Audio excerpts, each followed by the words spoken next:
اس میں چونکہ بعض حضرات نے ایک روایت کی وجہ سے یہ جسے ہم شب برات کہتے ہیں لیلۃ البراۃ، یہ شعبان کی 15ویں شب، درمیانی شب، اور اس کے بارے میں ایک روایت موجود ہے حضرت عائشہ صدیقہ رضی اللہ تعالی عنہا کی کہ رات کے وقت ان کی آنکھ کھلی اور وہ باری آپ ہی کے پاس شب باسی کی تھی، حضور تھی، تو حضور موجود نہیں، تو تشویش ہوئی کہاں گئے؟ تو جب تلاش گئی تو معلوم ہوا کہ حضور جنت البقیع قبرستان میں پہنچے ہوئے ہیں اور وہاں آپ ان کے لیے جو بھی وہاں دفن ہے ان کے لیے استغفار فرما رہے ہیں۔ جب پوچھا گیا معاملہ کیا، تو آپ نے فرمایا یہ بڑی عظیم رات ہے اور اس رات میں فوت ہونے والوں کا فیصلہ ہو جاتا ہے، پیدا ہونے والوں کا فیصلہ ہو جاتا ہے۔ تو اب وہ بھی ایک لیلہ مبارکہ، اسی وجہ سے بعض لوگوں نے وہ جو سورہ دخان کی ابتدائی آیات ہے انا انزلناہ فی لیلۃ مبارکۃ، اس کو محمول کیا ہے اسی رات پر کہ جس کو ہم شب برات کہتے ہیں اپنی عام اصطلاح میں، لیلۃ البراۃ اسے عربی میں کہا جاتا ہے۔ برات کے معنی کسی کا چھٹکارا پا لینا۔ یہ شب برات جو ہے وہ برات شادی والی برات نہیں ہے، بلکہ یہ برات کا لفظ ہے عربی زبان کا، جو ہمارے ہاں وہ غلط العام میں برات شب برات بن گیا ہے۔ برات،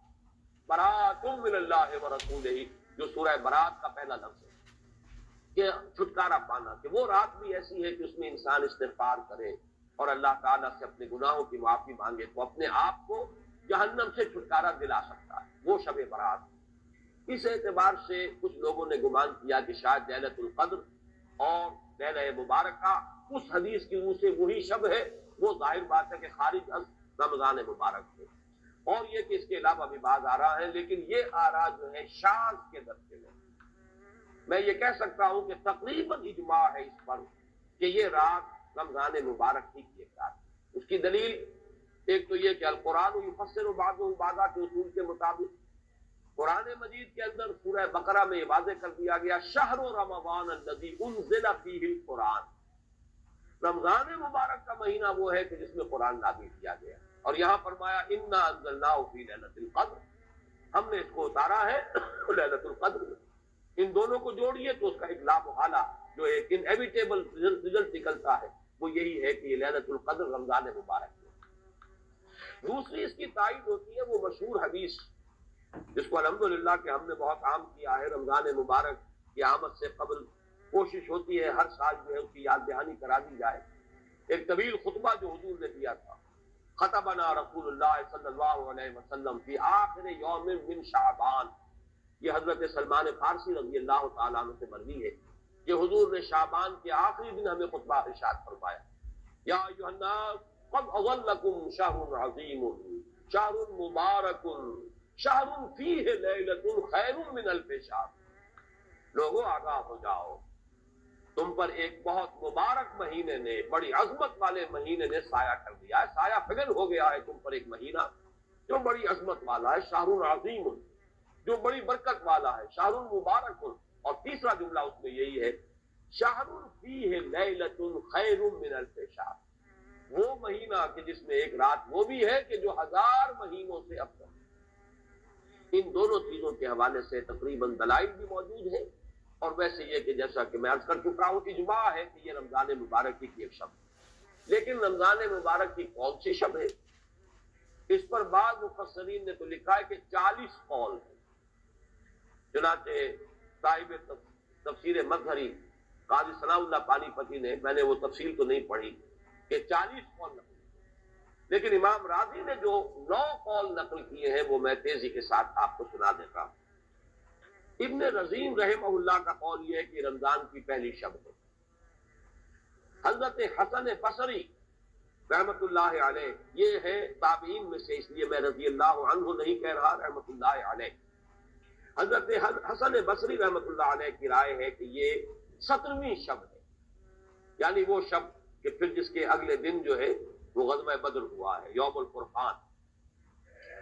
حضرت انس رضی اللہ تعالیٰ عنہ مرفوع روایت کرتے ہیں کہ یہ 19ویں شب ہے۔ محمد بن اسحاق جو بہت بڑے سیرت نگار ہیں حضور کے، ان کا قول ہے کہ یہ 21ویں شب ہے۔ حضرت عبداللہ ابن عباس رضی اللہ تعالیٰ عنہما سے قول جو ہے مروی ہے کہ یہ 23ویں شب ہے۔ حضرت عبداللہ ابن مسعود رضی اللہ تعالیٰ عنہ سے مروی ہے کہ یہ 24ویں شب ہے، اور اس کو میں ذرا اہمیت دیتا ہوں اس لیے کہ 24ویں شب جو ہے سورہ علق کی ابتدائی آیات کے نزول کے ضمن میں کچھ حساب کتاب کے جوڑنے سے 24ویں اور 25ویں شب کا بھی معاملہ جڑتا ہے، جو کہ میں نے آپ کو سورہ علق کے درس کے دوران بتایا تھا۔ اس کے بعد حضرت ابو ذر غفاری رضی اللہ تعالیٰ عنہ کا قول ہے کہ یہ 25ویں شب۔ اس کے بعد حضرت ابی ابن کعب رضی اللہ تعالیٰ عنہ کا قول، یہ وہ ہے جن کو کہ حضور نے خود فرمایا کہ اقرأہم ابی ابن کعب، قرآن مجید کے سب سے بڑے قاری حضرت ابی ابن کعب رضی اللہ تعالیٰ عنہ،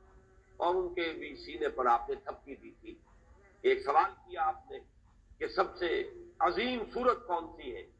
اور جب انہوں نے صحیح جواب دے دیا سورہ فاتحہ، تو پھر یہ کہ اس پر حضور نے تھپکی دی کہ تمہیں اللہ تعالیٰ نے بہت صحیح مناسبت عطا کی ہے علم کے ساتھ۔ ان کی اور صحابہ میں سے بہت سے لوگوں کی رائے، یہاں تک کہ یہ کہا جا سکتا ہے کہ بقیہ اقوال جو ہیں وہ شاذ کے درجے میں ہے، اور یہ گویا کہ اگر اجماع نہ کہا جائے تو بہت حد تک اتفاق کے درجے میں ہے کہ یہ 27ویں شب، اور اس 27ویں شب کے ضمن میں حضرت عبداللہ ابن عباس سے ایک روایت میں پہلے آپ کو بتا چکا ہوں کہ 23ویں شب، لیکن 27ویں شب کے ضمن میں جو مختلف روایات حضرت عبداللہ ابن عباس رضی اللہ تعالیٰ عنہما سے مروی ہیں، ان میں بھی کچھ لطیف نکات ہیں، وہ میں بعد میں بیان کروں گا۔ اس کے بعد ایک شاذ قول اور بھی ہے کہ یہ 29ویں شب ہے، تو یہ گویا کہ 9 ہے اقوال، جن میں سے بعض جلیل القدر صحابہ کے ہیں، عبداللہ ابن مسعود، ابو ذر غفاری، ابن عباس، ابی ابن کعب، لیکن یہ ہے کہ سب سے زیادہ جو اتفاق اگر اجماع نہ کہا جائے تو 27ویں شب پر۔ اس 27ویں شب کے بارے میں حضرت عبداللہ ابن عباس نے 3 نکتے بیان کیے۔ ایک نکتہ تو یہ ہے کہ یہ پوری سورہ مبارکہ جو ہے سورۃ القدر، اس میں 30 الفاظ ہیں، اور ان 30 الفاظ میں سے 27واں لفظ ہے ہی حتی مطلع الفجر، یہ 27واں ہے۔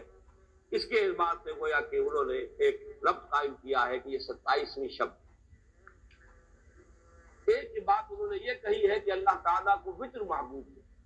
اللہ وطر و یحب الوطر، اللہ خود بھی اکیلا ہے اور وطر کو پسند کرتا ہے۔ پھر یہ کہ وطر جو ہے اب رمضان مبارک کے اندر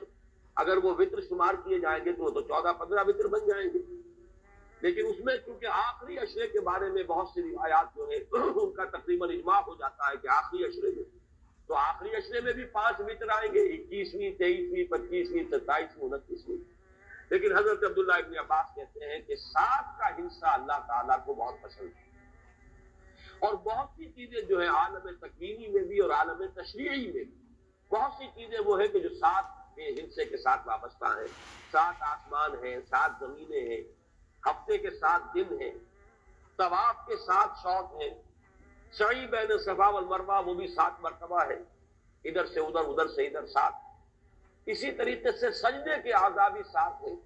تو اس سے انہوں نے پہلے وطر اور وطر کے بعد 7 کا حصہ، رمضان کے آخری عشرے کی وطر راتیں اور ان میں 7ویں رات یعنی 27ویں شب، وہ اپنے اس حساب کتاب سے بھی، اور جب انہوں نے یہ بات بیان کی تو حضرت عمر رضی اللہ تعالی عنہ نے ان کی تحسین کی۔ آخری بات اور بھی کہی گئی ہے کہ لیلۃ القدر جو ہے اس کے اندر حروف کو اگر شمار کیا جائے تو 9 بنتے ہیں، اور یہ لیلۃ القدر اس سورہ مبارکہ میں 3 مرتبہ آیا۔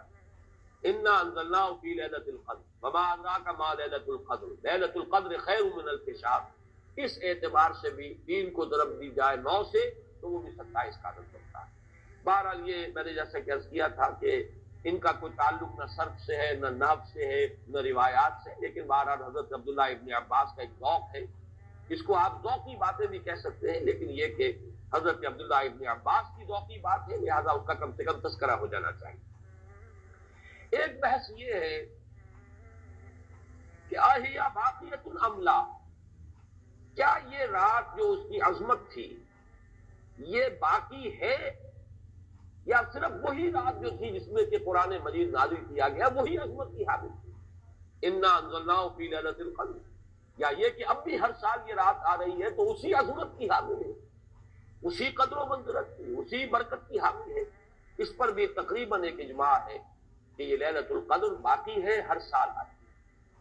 اس کے ضمن میں بلکہ میں چاہتا ہوں کہ اپنے قول کی تصحیح کر دوں کہ میں ایک رائے میں نے ابتدائی دور میں بیان کی ہے اپنے بعض خطبات میں، تقاریر میں، اور وہ جیسا کہ ایک خطیبانہ انداز ہوتا ہے قرآن مجید کی عظمت کے بیان کے ضمن میں یہ باتیں، یہ بھی نقطے کے درجے کی باتیں ہوتی تھی اور وہ میں بیان کرتا رہا ہوں کہ قرآن ہے اصل عظمت کی حامل شے. جس رات میں یہ قرآن نازل ہوا وہ لیلۃ القدر بن گئی. گویا کہ لیلۃ القدر کی عظمت جو ہے وہ قرآن کی عظمت سے مستعار ہے.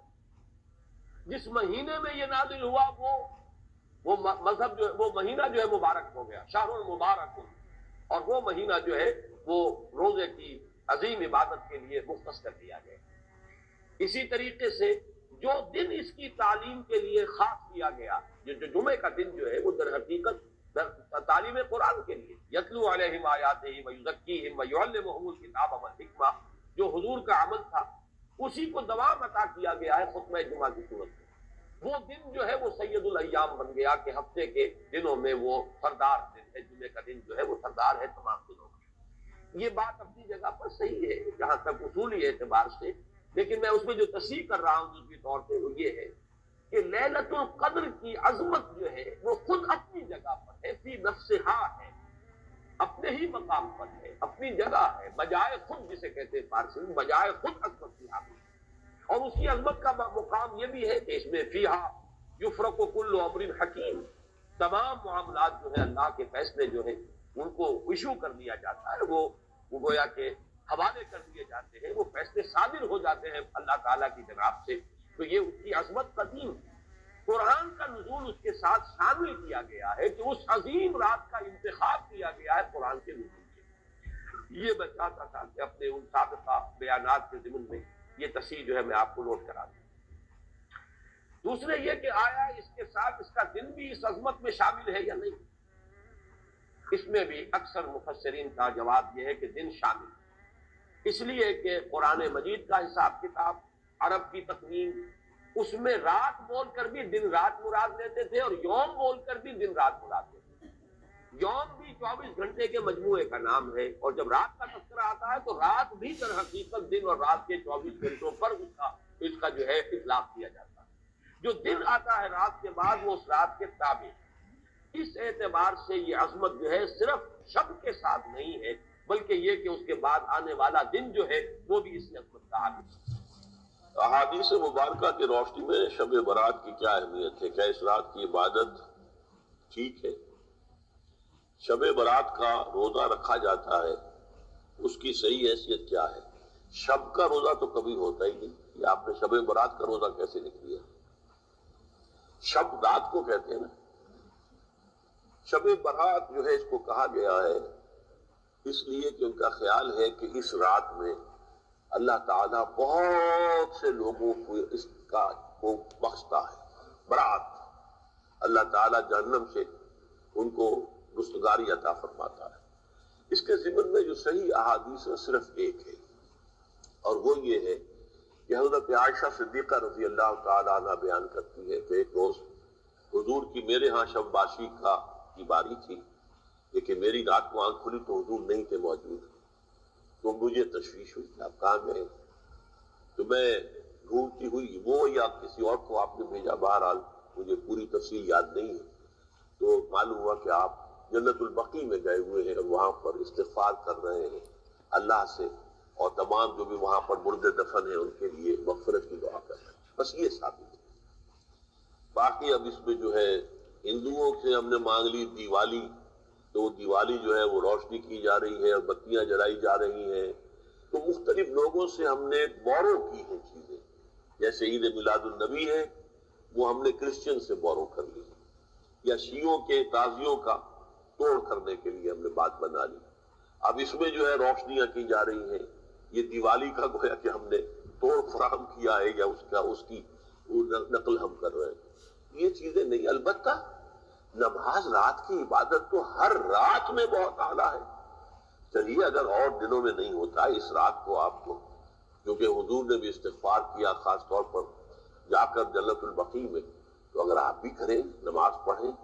اور استغفار کریں تو کیا ہے، بہت اچھی بات ہے. اس میں تو کوئی حرج کی بات ہے ہی نہیں. لیکن اسے کوئی تہوار کی طرح منانا، پٹاخے چھوڑنا اور جو ہے وہ روشنی کرنا، یہ بھارت صحیح نہیں ہے. روزہ بھی چونکہ 15ویں شب ہوتی ہے، 15واں دن ہوتا ہے، پھر اس اعتبار سے حضور کے معمولات میں تھا کہ آپ ہر مہینے کی 13, 14, 15 تاریخوں میں روزہ رکھتے تھے.